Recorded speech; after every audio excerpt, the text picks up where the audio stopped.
पश्चिम बंगाल में नरेंद्र मोदी के साथ दिखे मुस्लिम युवक जुल्फिकार अली की तस्वीर सोशल मीडिया पर जमकर वायरल हो रही है। तस्वीर के साथ कई तरह के सवाल भी इर्द गिर्द घूम रहे हैं सोशल मीडिया पर। ये सब कुछ बहुत तेजी से वायरल है कि आखिर पीएम मोदी के कान में जुल्फिकार अली नाम के इस शख्स ने क्या कहा।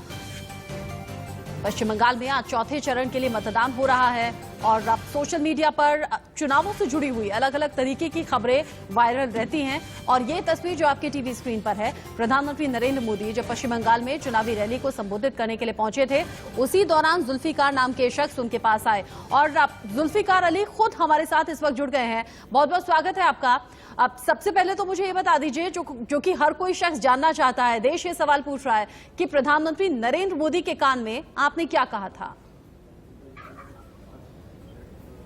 देखिए, मेरे जैसे अवैसी जी ने कहा कि मैं ये कहा, मैं वो कहा, बहुत सारी बातें उठ कर आई, तो आप समझ रहे हैं कि एक मुसलमान ही मुसलमान को बदनाम कर रहा है। किसी हिंदू ने पहली बार कहीं भी टिप्पणी नहीं की, बट जिन्होंने टिप्पणी की वो मुसलमान है। तो आज मुझे कहीं शर्मिंदा होना पड़ रहा है कि ऐसा कहा होगा, वो ऐसा कहा होगा। हम ऐसे क्यों कहेंगे?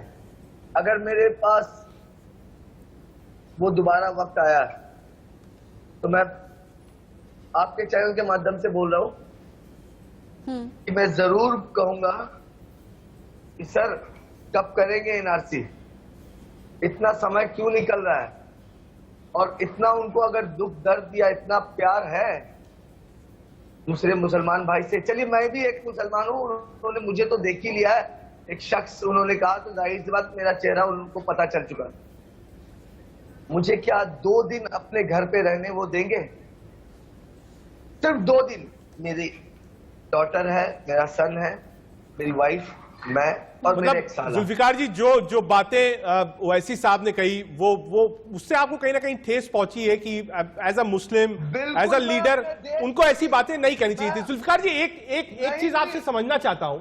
आप हालांकि देखिए, आपने पहला सवाल था उसको भी आपने ट्विस्ट कर दिया। रचना ने पूछा था पहले कि आप बताइए कि आखिर आपने कान में क्या कहा था। आप टोपी भी लगाए हुए थे जब मिले प्रधानमंत्री मोदी से, वो इंटरेक्शन क्या था? क्योंकि लोग ये जानना चाहते हैं कि आखिर आपने कान में क्या कहा, क्या उन्होंने कुछ पूछा आपसे, वो क्या चीज थी जो आपने बताई? अगर आप बताना चाहें तो आपके अपना प्रेरोगेटिव है, आप मना कर देंगे तो मैं नहीं पूछूंगा दोबारा। नहीं, आपके चैनल को तो खास करके मैं बताना चाहूंगा, बार बार करके मैं बता रहा हूँ कि आपके चैनल को इसलिए मैं बताना चाहूंगा क्योंकि वो मतलब निर्भय, किसी से डर नहीं, कोई धर्म का किसी का कोई विषय नहीं, सिर्फ सच दिखाना ही एम्बिशन है, इसके अलावा कोई एम्बिशन नहीं आपका चैनल का, यही आपका मकसद रहता है।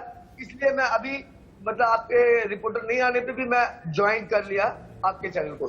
तो मैं बिल्कुल इसलिए मैं बता रहा हूँ क्योंकि आप स्पष्ट भारत को बता दीजिए, यही एक मुसलमान लड़की ने कहा था और यही बात प्रधानमंत्री ने सुना था। नरेंद्र मोदी जी सिर्फ अली के नहीं है, वो काली के लिए भी है, वो राम के लिए भी है, वो रहीम के लिए भी है। जुल्फिकार जी, जो बात आप अब कह रहे हैं, आपने यही सेम बात कही थी प्रधानमंत्री के कान में। और जो तस्वीर हम देख रहे हैं जो सोशल मीडिया पर वायरल है, आपने उसमें टोपी पहनी हुई है। इट मीन्स कि आप टोपी हमेशा पहनते हैं, अभी दिख नहीं रही है। जी नहीं, मैं टोपी हमेशा पहनता नहीं हूँ। और वो इत्तेफाक ये था कि आप कान वाली बात पहले सुनना चाहेंगे या टोपी वाली बात पहले कान वाली बताइए, फिर टोपी वाली बताइए।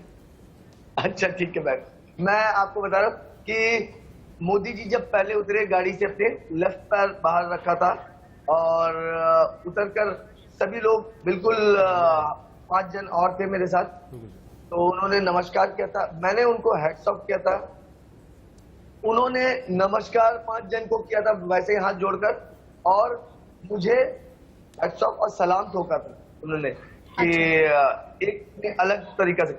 उसके बाद पहले व्यक्ति से बात की, दूसरा व्यक्ति मैं था, मुझसे उन्होंने पूछा, जब स्कल कैप उन्होंने मेरे सर पे देखा, देखिए होली में ही बहुत लोग स्कल कैप लगा लेते हैं, तो हर कोई हिजाब पहनने वाला मुसलमान नहीं होती, और हर टोपी पहनने वाला भी मुसलमान नहीं होता। या इस्लाम का ये जरूरी नहीं कि मैं टोपी पहनूं तो ही मुसलमान दिखूं। मैं तो अभी टोपी नहीं पहन कर, तो क्या मैं मुसलमान नहीं हूं? ठीक है जुल्फिकार जी, एक चीज आपसे समझना चाहूंगा। आज चौथे चरण का चुनाव है, वोटिंग चल रही है, 4 चरण के चुनाव हो चुके हैं, 4 चरण के चुनाव बाकी हैं। एक बड़ा आप कह सकते हैं मत जो है वो मुस्लिम वोटर्स है पश्चिम बंगाल के अंदर, और बीजेपी भी इस बात पे लगी है कि मुस्लिम वोटर्स कुछ छिटके कुछ बीजेपी को मिले। आप कैसे देखते हैं बंगाल के मुस्लिम्स को? क्या वो भी बीजेपी के साथ है या आपको लगता है कि एक पूरा चंक ममता के साथ खड़ा है और जो पॉलिटिक्स है पश्चिम बंगाल की वो कहीं ना कहीं अब हिंदू वर्सेस मुस्लिम हो गई है, या लगता है कि एक चंक मुस्लिम्स का है जो बीजेपी को वोट देगा? देखिए, मुस्लिम जो देश के लिए है वो उनका है। मैं आपको मोदी जी के कान में जो बात कहा था वो बात आपको सुना दूं, फिर उसके बाद आपका उत्तर मैं पूरे तरह दे दूं। तो पहली बात मैंने मोदी जी को कही कि उन्होंने आकर मेरा नाम पूछा कि जुल्फ, क्या नाम है आपका? तो मैंने कहा जुल्फिकार अली। दूसरा वर्ड उन्होंने पूछा कि आप क्या बनना चाहते हो, क्या करना चाहते हो, मतलब अबुल कलाम आजाद बनना चाहते हो, क्या तुम बनना चाहते हो? क्योंकि तुम मुसलमान हो, देश के लिए काम कर सकते हो, अच्छा तरक्की कर। मुसलमान ने काफी नाम किया देश के लिए। उस नजरिया एक प्रधानमंत्री का था, तो उन्होंने मुझसे पूछा। अच्छा, बहुत भीड़ रहती है जब कोई बड़ा नेता पहुंचे और देश के प्रधानमंत्री पहुंचे, बहुत भीड़ रहती है। आप लकी रहे कि आपको बुलाकर बात की। मुझे बताइएगा, मैं पश्चिम बंगाल में पश्चिम बंगाल के लोग किसकी सरकार चाहते हैं? आप किसकी सरकार बनते हुए देख रहे हैं? देखिए, हम लोगों को कब तक लॉलीपॉप दिखाया जाएगा? मैं आपके चैनल के माध्यम से बोल रहा हूँ, आज अभी भी 6 घंटे बाकी है। 6 घंटे में काफी वोट इधर से उधर हो जाता है, और आपके चैनल अगर वो दिखाना लगातार शुरू कर दे, और देखिए, कम से कम मैं तो इतना दावे से बोल सकता हूं, बंगाल का 1 लाख वोटर को आप अपने दम पे स्विंग करवा सकते हैं अगर आप लगातार ये खबर को प्रचार करें। नहीं, हम किसी भी खबर को जुल्फिकार भाई प्रचार नहीं करेंगे। चुनाव चल रहा है, हम चाहते हैं फेयर इलेक्शंस हो, और हमारी जिम्मेदारी भी है कि मतदाता अपने विवेक से चुनाव करें। आप हमसे जुड़े, इसका बहुत बहुत शुक्रिया जुल्फिकार भाई, बहुत शुक्रिया आपका। जुल्फिकार साहब, जो कि एक वीडियो वायरल हो रही थी प्रधानमंत्री मोदी से बातचीत करने हुए, उन्होंने बताया इंडिया न्यूज पर कि उन्होंने क्या कहा। एक छोटा सा ब्रेक, आप देखते रहिए इंडिया न्यूज।